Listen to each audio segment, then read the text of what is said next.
Hello, hello, hello, ladies and gentlemen. Thank you for hitting that play button once again for another episode of the Heady Coleman podcast, where I provide you content so that you can go win. And one of the ways that I provide that content is partnering up and having great conversations with awesome individuals that I get the opportunity to maybe admire them through social media. I may know them personally. I may have gotten to know them because of me being out and about greeting and just learning about people's story. And then I bring them on to this podcast so we can have a conversation so that you can do three things, ladies and gentlemen. There's three things that I hope that you get from this. One is that you learn something, that you walk away and have discovered maybe some right things that you can be consistent in order for you to go out and go win.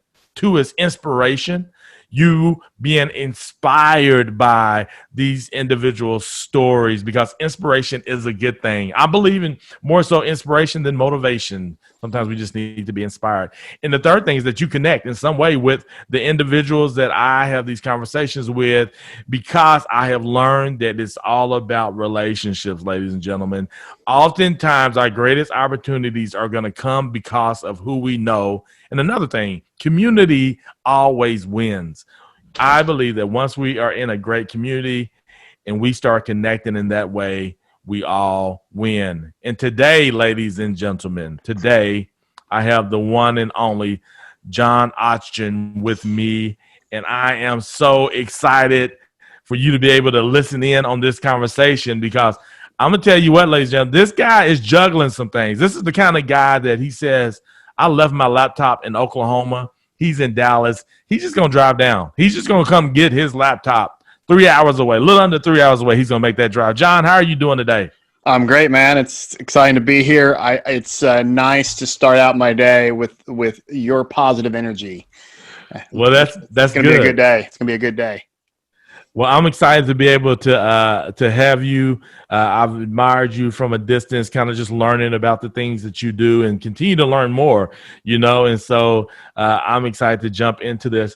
I like to sometimes ask people, because I admire people. I see them as adults, them and have made some life, have had some life experience. They're no longer child.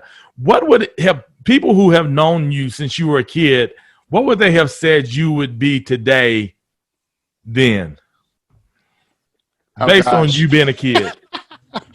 I would say, probably either in some sort of political office, which I'm not, or running some sort of business. Okay. Or running, organizing something. Why is that? What was it about you as a kid that you feel like they would have said those things? I was never really interested in like classroom learning or anything like that. I was always interested in the doing portion of life, and working and figuring things out and gaining the knowledge. If I didn't know how to do something, I was going to figure it out pretty quick. I like to know how to do as many different things. I like that knowledge, whether I actually do it or I hire someone to do it. But I'd like to know how things work and how they function and how all the pieces fit together is really important to me. Yeah. So what do you do now? Were they spot on? What do you do now? Who is John today?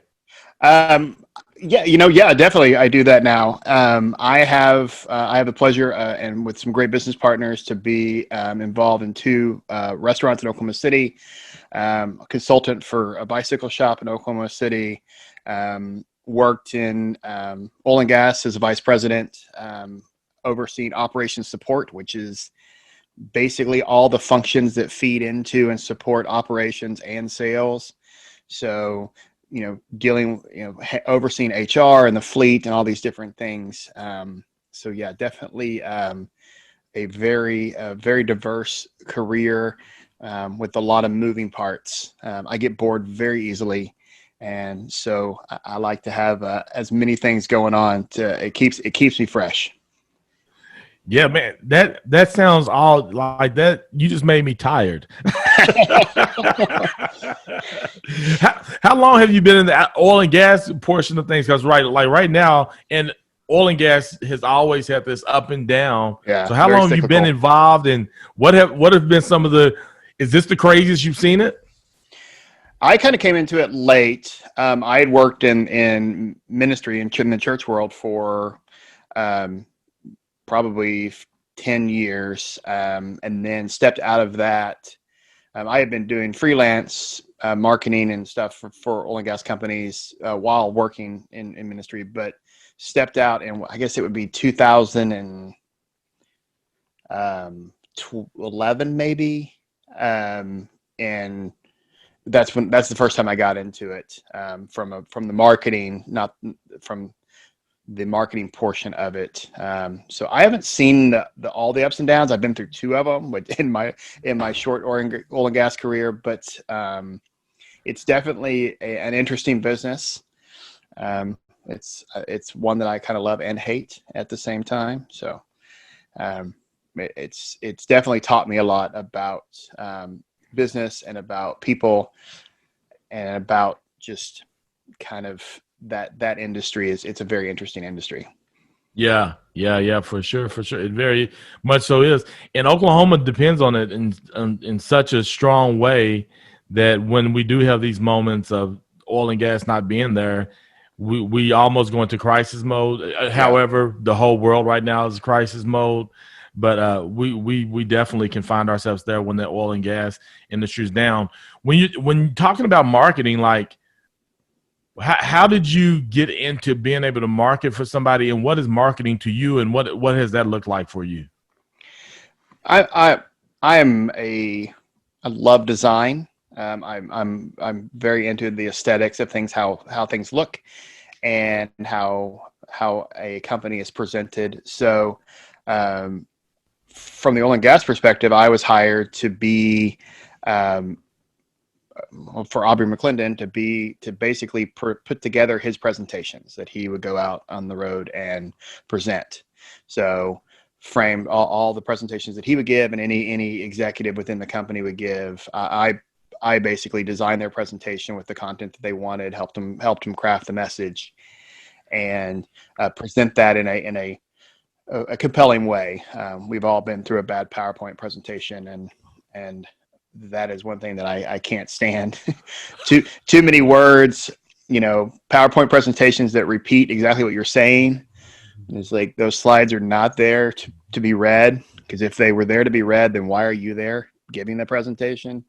So just getting people to think in the right mindset of like, okay, you're that presentation behind you is there to amplify your message, not to deliver your message. And so it's just that thinking that we had to get into some VPs heads and executives heads. It's but that's but marketing to me is basically taking a tangible, maybe an intangible product, or which is, an oil and gas company. It's like, what is it? It's, it's just a bunch of assets and drilling rigs and stuff that's, may or may not make money.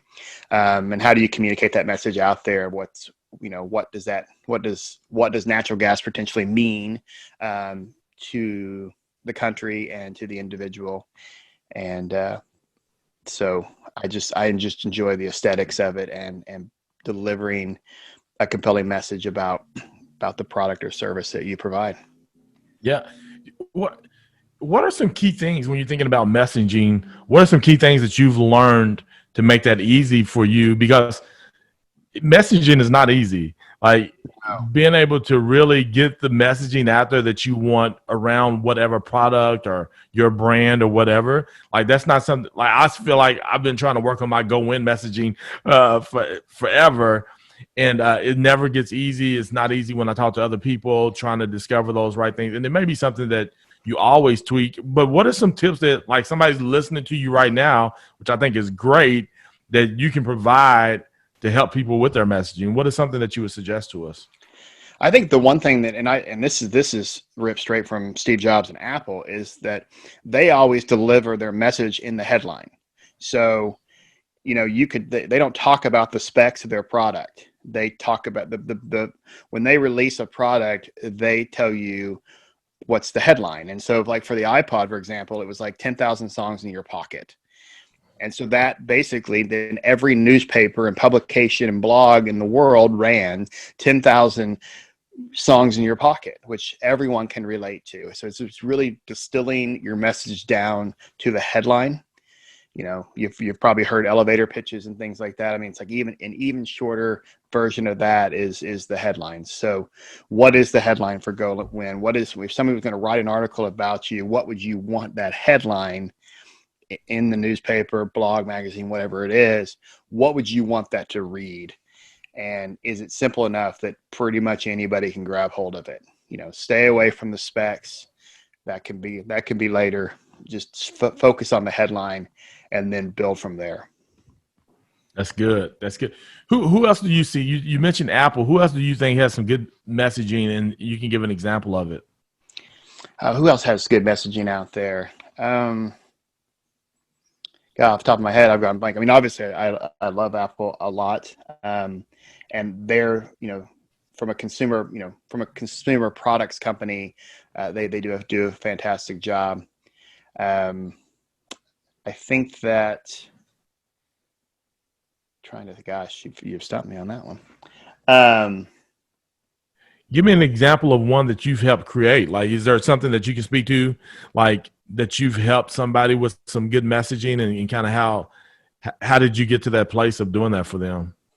Well, we did for Red Rooster, which is one of the restaurants that I'm a part of.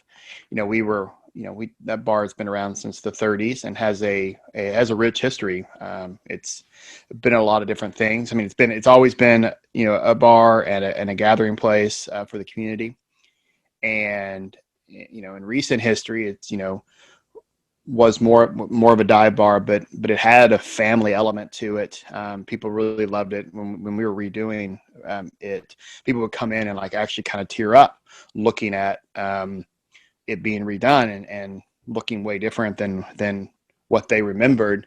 But when we started peeling back the onion, there was this beautiful terrazzo floor underneath some carpet that was glued down that we restored.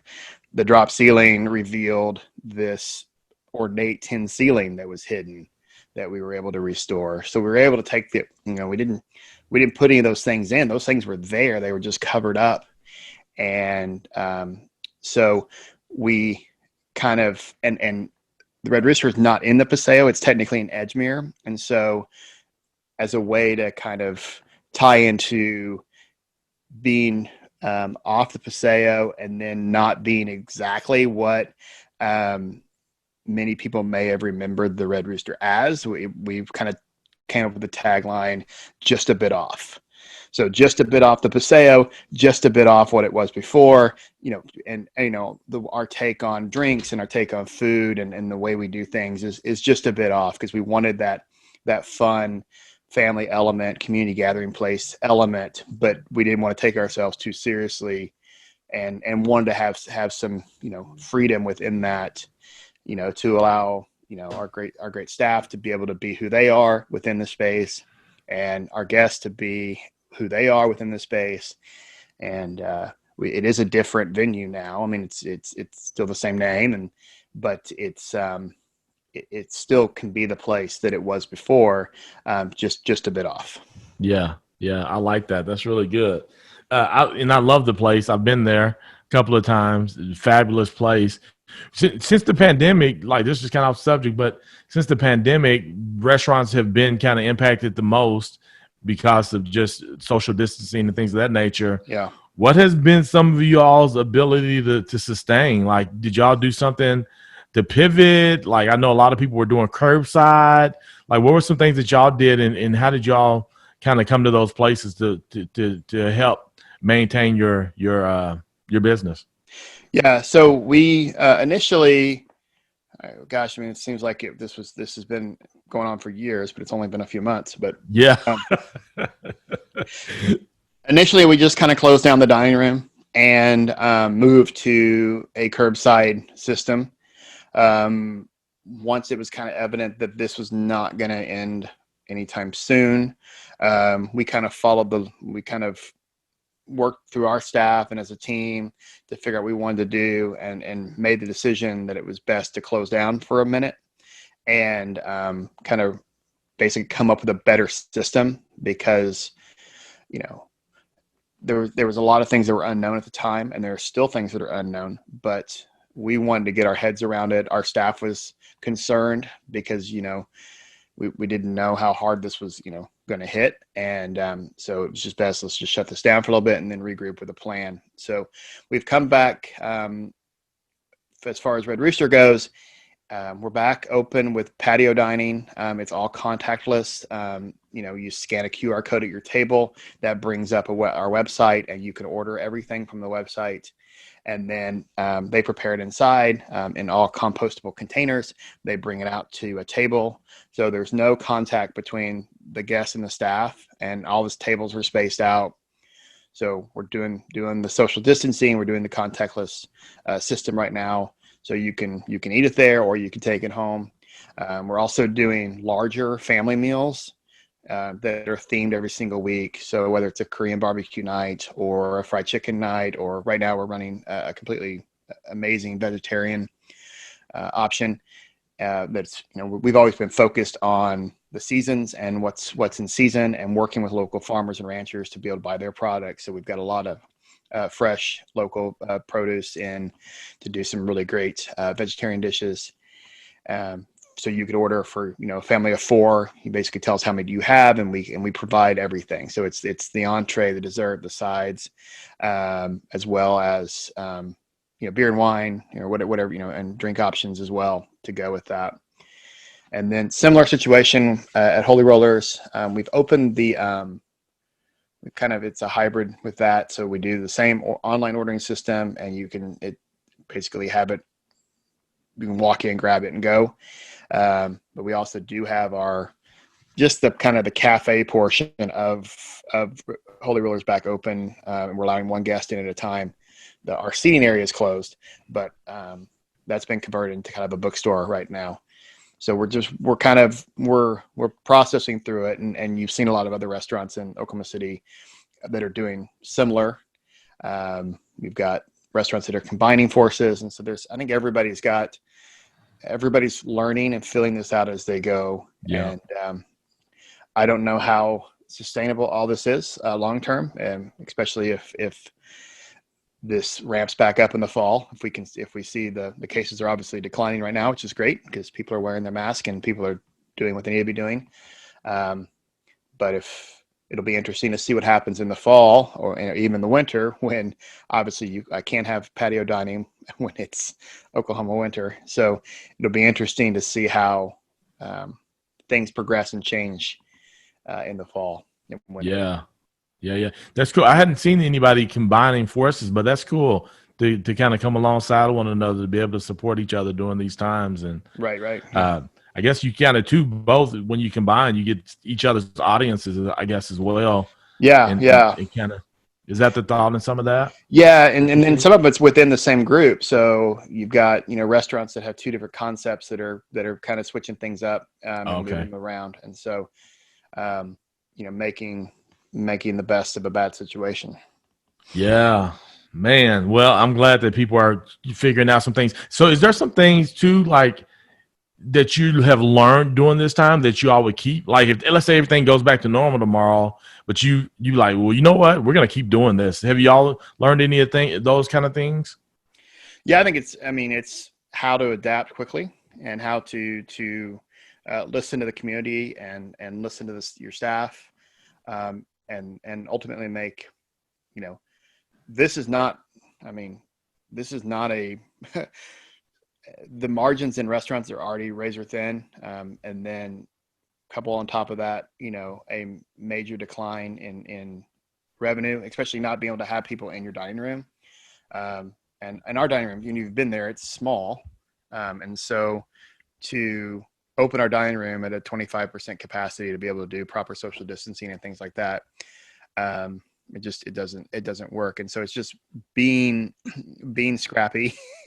And I think those lessons definitely help you not take anything for granted, and always be ready to adapt. And now you've kind of been through it, and so it's like, okay, what's next? We can handle this because now we've been through a pandemic. Yeah. Now what's the next challenge? And I think just having that resilience that's developed through this process is going to be beneficial. We're already working on some other concepts and other business ideas that have come out of this. We ran the Paseo Farmers Market and still do out of Red Rooster, because basically all these farmers and ranchers that were selling to the Red Rooster and going to farmers markets and selling to all these different places lost all that. I mean, overnight. And so we wanted to be able to fill that void and continue to be able to provide local produce and local products to the community. And so that led to drive-through contactless pickup of your farmers market items through a setup drive-through basically at Red Rooster. So definitely getting creative, and these things that we've seen and what we know that the community wants and needs are going to lead to new business opportunities in the future that will benefit the community. Yeah. Wow. That's a lot, Yeah. When you look back at it, you're like, oh, wow. Okay. It's amazing. Like, it's only been a few months, but you've come to this place to where you're now doing all these different things that you never would have thought that you would be doing just 5 months ago. Right. And I have to give, I cannot take credit for, I could take credit for very little of this. My business partner, Andrea, and her husband, Josh, are amazing. And I mean, her vision and what she's doing is amazing. And I'm just excited to be a part of it. Yeah, I know that's right. That's how I am most of the time too. I'm like, I didn't come up with any of this. I just so happened to have good friends or good relationships. Kind of goes back to those relationships, and kudos to you for having them. Or forming them. And so that sometimes that's the hard part for people, is just really managing those relationships. And so, right. Yeah, so kudos to you for being able to have those types of relationships in your life. Whenever you think about, so one of the things talking about go win is we talk about people having a win, and so I would imagine that for you, a win was to have a restaurant or be a part of something of this nature. And I'm going to ask another question here in a bit, but let's specifically say a restaurant. That's a win, to start a restaurant. What would you say are some right things that you all are consistent in, and you all are intentional about being consistent in these things in order to have a successful restaurant pre-pandemic? Right.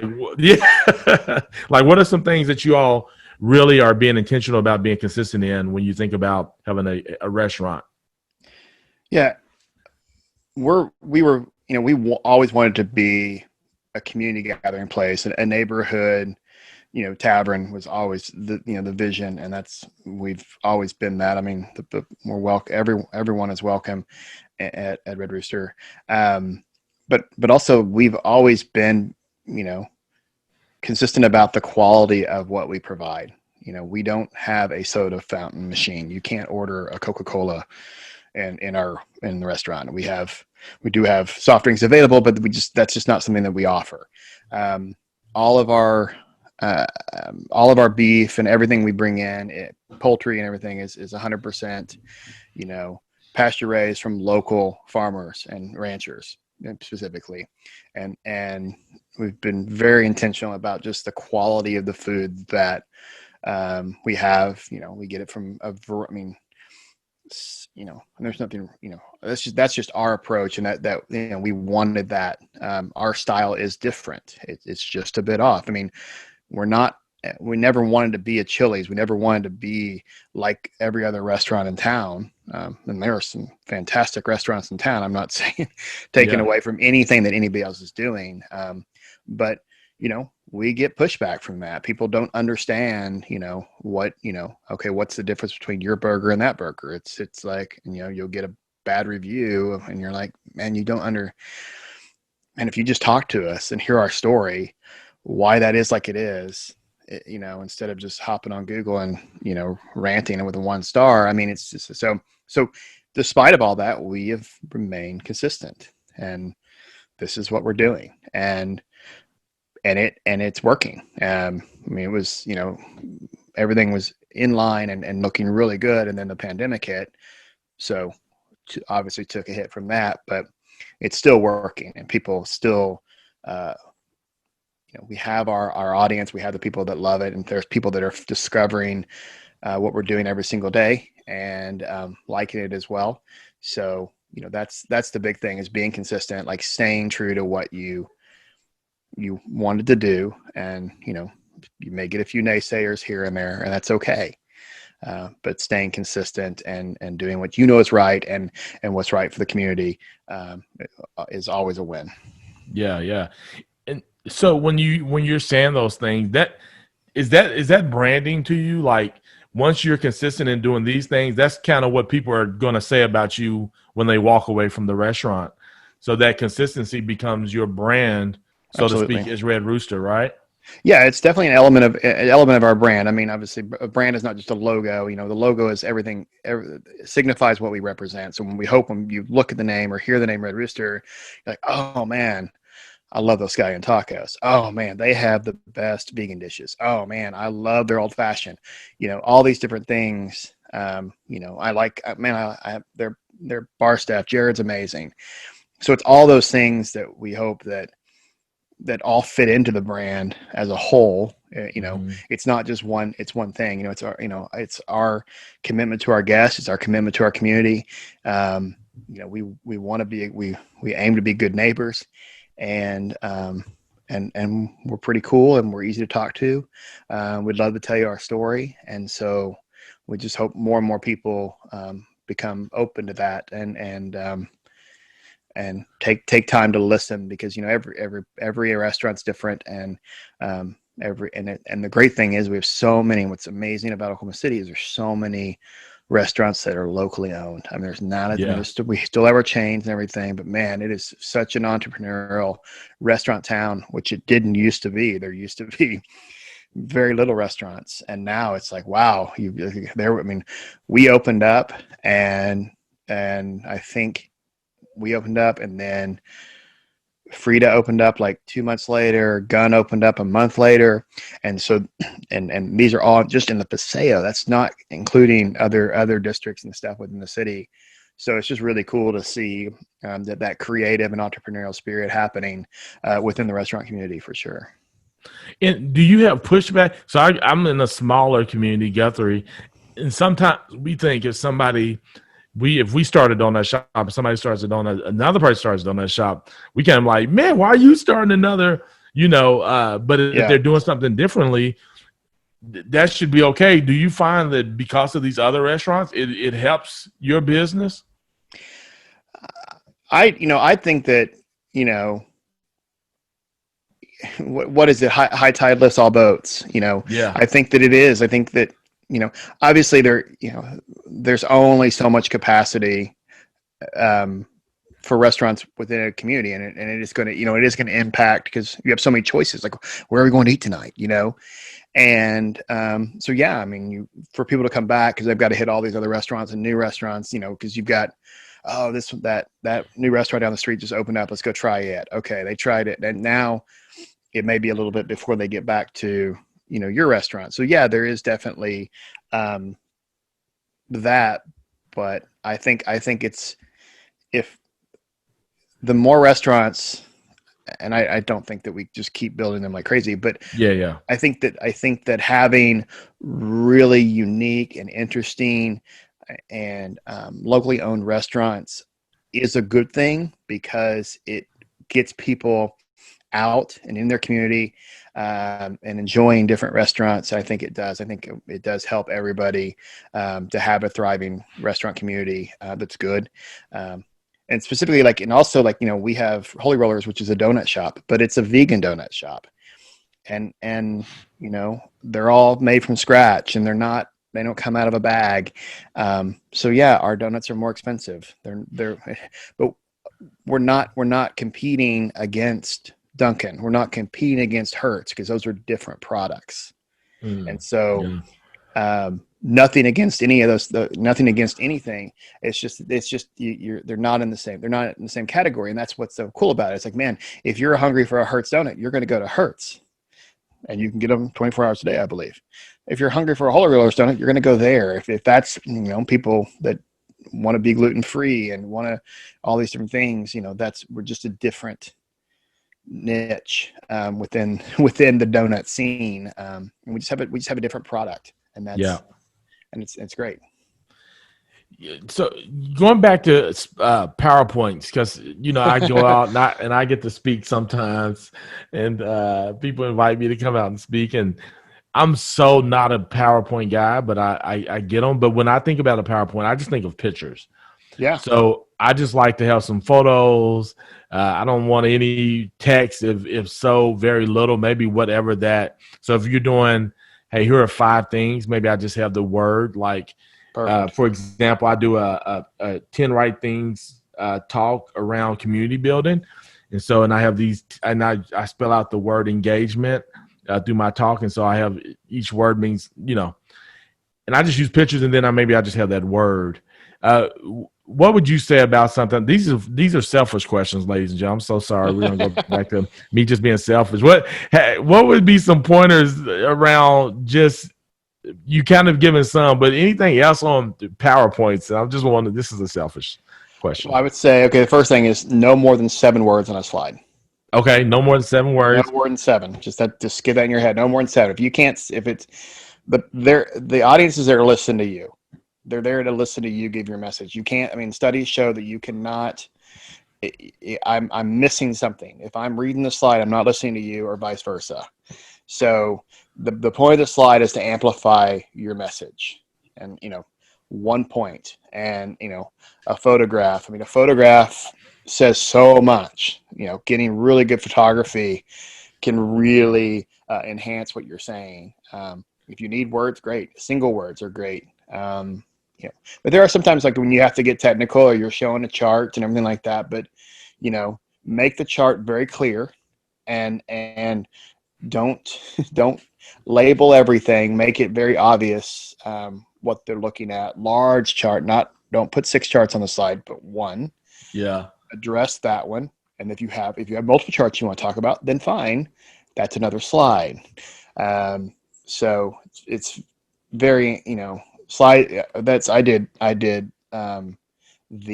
presentation, like I said, for Chesapeake, and working through investor presentations and trying to simplify that message is a challenge, because you've got the one side it's very Wall Street, and wants all the charts and all the data, and they geek out on that. And then you've got the other side who's like, man, I don't understand all that, I don't follow you. And so it's like trying to do a hybrid of two, where it's like, okay, let's make sure our message doesn't get lost in 8 slides on this page. So, and then also sometimes, and it also depends on like what there are 3 elements to a presentation, and you don't always need all 3, but you've got your presentation, which is the speaking part, which is you've got your slide deck, which is what's on the screen, and then you have a handout. So if it's so important that you want to put it on the slide, but it's too many words, or it's non-confusing, that goes on the handout. And then the other element is, a lot of times, because a lot of reason why speakers put so much on the slide is because they don't know their presentation well enough, and the presentation becomes the speaker's notes. Keynote and PowerPoint both have a speaker's note section, and you can put it on if you want a confidence monitor in front of you, it does separate, so you could put a whole screen that only you can see that has your notes on it, or you can print I it out. love confident monitors. Yes, they're the best. They're the best. It's like, hey, you know how long keeps your time. It shows you your slide. It shows you the next slide coming up. So, and then obviously rehearse. Know your presentation, and know hit it. So, and that was a hard thing for especially executives. Oh no, I'm just going to go out there. I can do this. It's like, okay, you're going to go out there and give a really, really bad presentation if you do not. Yeah. Yeah. Luckily, like oftentimes I'm doing the same talk, so over time I've just kind of gotten it. But yeah, I'm not the best at rehearsing my talk, or at least going over my notes as much as I can, so I can become familiar with it. So the confidence monitor is only there if I completely forget. Yeah. But oftentimes people don't even have confidence monitor. When I go speak places, like a confidence monitor is not something that's common in Yeah. church world. Like if I go to a church, I'm typically good, Yeah. but I Yeah. rarely speak in the churches. But other places they don't, and sometimes it's not even something you can request because they just don't have access to it. But I guess you gotta bring your own, right? yeah, I'm just gonna start getting a monitor. I got my own confidence monitor. Oh man, that's another thing. Like, I just want to show up. I don't want to have to bring anything. I don't even have to bring. Like, I was so thankful when like iCloud and Google, like you can just pull it up, Yep. your slides from there. Then you have to bring your, But then you're talking technology, so sometimes it's good to just have that on a jump drive or something. Oh yeah, just have your little ready to go. Aubrey McClendon is one of the people, like if I talk about Oklahoma City, I talk about Aubrey McClendon, like Right. the things that Class and Curve, being a part of the Thunder, just so many things that I think legitimized Oklahoma City to Right. a certain degree. What was it? Some things that you took away from him as a business person? Was there anything that you walked away with? He was. I didn't get to interact with him as much as I would have preferred, because I kind of started when everything was kind of getting a little dicey. Yeah, Um, but he had a high degree of confidence, and he, they his nickname was Breezy, and they actually at his funeral one of the people that eulogized him brought that up, was just that he had that air about him, um, that he just the command of the room, command of everything that he was working on, and um, business wise, I don't know what I would say that I would be like, yeah, I want to reproduce that. yeah, But he did have a heart for his community and wanted to make, his intentions that he had for Oklahoma City and for the campus and all that, and for the people that he employed, were noble, and just that spirit, like, the wildcatter spirit. yeah. You got to get out and make some mistakes, and that's a lot of time. A lot of people, a lot of issues that people have out there is they just can't start. Yeah. And that would be one thing that if you looked at Aubrey, he definitely started and worked his tail off. There's talk to anybody that knows him or knew of him, always has a wild story about him, and him riding his bike around Lake Hefner without a helmet. He told a story once where somebody was like, "Why aren't you wearing a helmet?" Or he brought it up. He's like, "Yeah, my wife wants me to wear a helmet, but I wear it when I leave the house, and then they just stuff it in the bushes, and then go ride, and then come back and grab it out of the bushes and put it back on." You're just like, okay, you do you, Aubrey.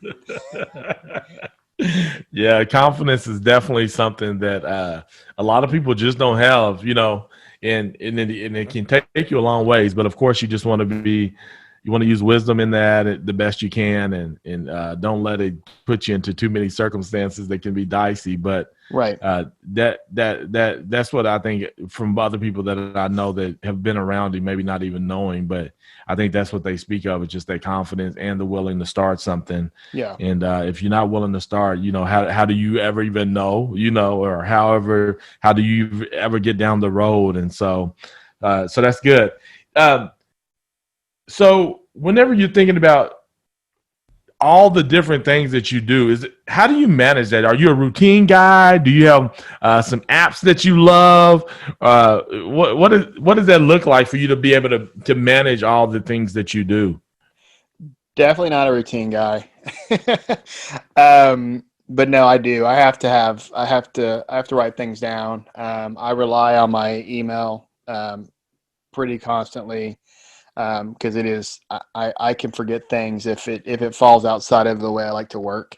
Um, not a don't love talking on the phone, because I like the paper trail, so that way I can remember, because I'll forget something. So it's like, what do we talk about? So I love email, and I love text, and I like those forms of communication a lot. I mean, obviously, talking to people is important from time to time, but from my own mental process, I kind of need that documentation, so I remember what happened. Slack is my life. The restaurant group, I mean, we use Slack. Every employee, from a server, bartender, every kitchen staff member is all on Slack, and we communicate often on there. So I know, even no matter where I am, I know exactly what they prepped in the kitchen today, because they write it out. So Now, why Slack over like something like Basecamp? you know, I have not used Basecamp in years. We used Basecamp when I worked at Life Church. We used Basecamp a lot, but I think the main thing is, and I don't know if Basecamp has a free version, but you know, Slack just made sense. They have the native app and everything like that, so we didn't even consider Basecamp. And until you said it just now, I had totally forgotten about that. That's a great book. That Jason Fried, is that the Who created that? He's got a good book. Yep. Is that Rework? Yeah, it's a good book. Yeah, rework. Yep. Yep. Yeah, I always bring up Basecamp. So recently, whenever I do these go win circles and things of that nature, and I was trying to decide what I needed something to put each group in. And of course, I ended up using Slack because somebody was like, well, nobody wants another app. Yeah. But man, Slack is great because you have Campfire, and they've updated since Basecamp 2 or 1. I don't know which one you were on, but Basecamp 3 is so sweet, but not to sell you on Basecamp. Yeah. But you just, you can have your docs and files there. You have pings there. You have your Campfire there where everybody can kind of be talking to each other. And so anyway, so Slack, email. So I'm not a big email guy. I'm bad at even checking my email, but everybody loves email. Well, not love it, but everybody finds a way to. But I feel like people don't even check their email. But that's, I guess. No, it's true. It's true. That's why Slack's important, because the easiest way to get in touch with my business partners is either via text or Slack. Emails like, oh yeah, I have too many alerts. I mean, I just got one from the news alert on my watch, and part of me is like, every day I go, oh, I need to go through and turn off some alerts, because I get way too many. And it's like, oh yeah, I'll get to that eventually. And then I get an alert. I'm like, oh, it's annoying, because those my dopamine receptors are on overload, just with the number of alerts I get throughout the day. For sure. I do need to tame that, for sure. Yeah, I actually have really been trying to hone in, like, if you want to reach me, do it this way, because there's just so many things. I'm like, so one of my business partners, she sent me something, and I was like, I don't even know where you sent it. Like, I needed a file, and she's supposed to send it to me. I was like, was it Basecamp? Was it email? Was it text message? Was it a DM through Messenger? Yeah. There's all these different places that now people send you stuff. I'm looking at the bottom of my screen on my doc in my app. Like, there's just so many different things, and it's hard to be efficient when you have so many. And so but yeah, I would love to really try to just navigate through one, but that's not easy, because everybody has their way. You mentioned how you love to work versus the way everybody else loves to work. It can be everybody has different. Yeah, I do think that Slack has really helped bridge that, people who don't like email and people who like text and like that, be able to search and say, okay, what did we talk about? Or, oh, what was that information? Being able to do that. Slack has really done a great job of bridging, I think, those two people. So I do enjoy Slack from the archive feature of it, because I don't delete an email. I know a lot of people who, like, once they read an email, they delete it. And I'm like, how can you do that? I don't. Yeah. Unless it's junk, unless it's like Yes. a Twitter alert or some sort of junk mail, then yeah, I'll delete that. But man, if I don't delete an email, if you and I were emailing about something and you came to me 10 years from now and said, "Hey, do you have that?" I'd be like, "Yeah, I have that email." Yeah. Let's search it. Yeah, it's in there. I mean, it's like it's how what I paid Google $2 a month or something like that to have as more storage than I would ever need. Yeah, no Yeah. problem. Yeah, So, do you use the Gmail app for your email? yeah. I'm grandfathered in, so I back when it was Google Apps. So yeah, I have like my John Otjen email is the G Suite, and I don't have to pay for it because I'm grandfathered in when it was free. But yeah, I use the G Suite for sure. We use that across all the restaurant group and stuff like that, and so we have the drive, like Google. We use the Drive, and when the Drive talks to Slack, so menu files and different files that some maybe a manager needs to print new menus or something like that. It's all within the G Suite and the Drive, and then you can also access it through Slack, and so it's just easy to be able to share files within that system. Yeah, no, yeah. We recently, Google Drive is great. Google, their product is great to me. I Yeah, mean, I really like it. However, I use Apple, so then that's a completely different ecosystem, and so then you right. have these two but I'm like, why can't we just play together well? Because Yeah, if my friends who have Android, and I'm like work together within our text messages, that would be so bomb. yeah. That would be fabulous. So, tell me, what do you do when you procrastinate? What's your procrastination thing? Like, you need to be getting something done. What are you doing? Oh, I'm gonna go ride my bike. I'm gonna even though I hate it, I'm gonna hop on. I'm gonna see what crazy stuff's being said on Facebook Yeah. because I really just because I like to torture myself a little bit. You're like, oh Uh-huh. God, why did I do that? Why? Yeah. Yeah. Because you never know what you'll hear on Facebook. Yeah, So, I've curated my feed pretty good, so I generally know what I'm gonna get now. But it's there for a while. It was pretty hairy. You're like, oh, it, now I'm depressed.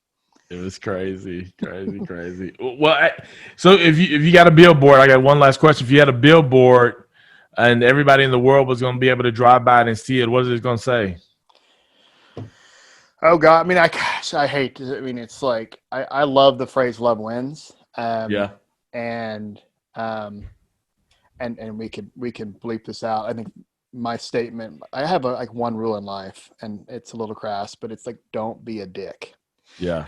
And it's just like that. It's like anything you think about. It's like, oh, I'm gonna argue with this waitress because she messed up my order. Oh wait, I gotta go back to my one rule. Yeah, I'm not gonna do that.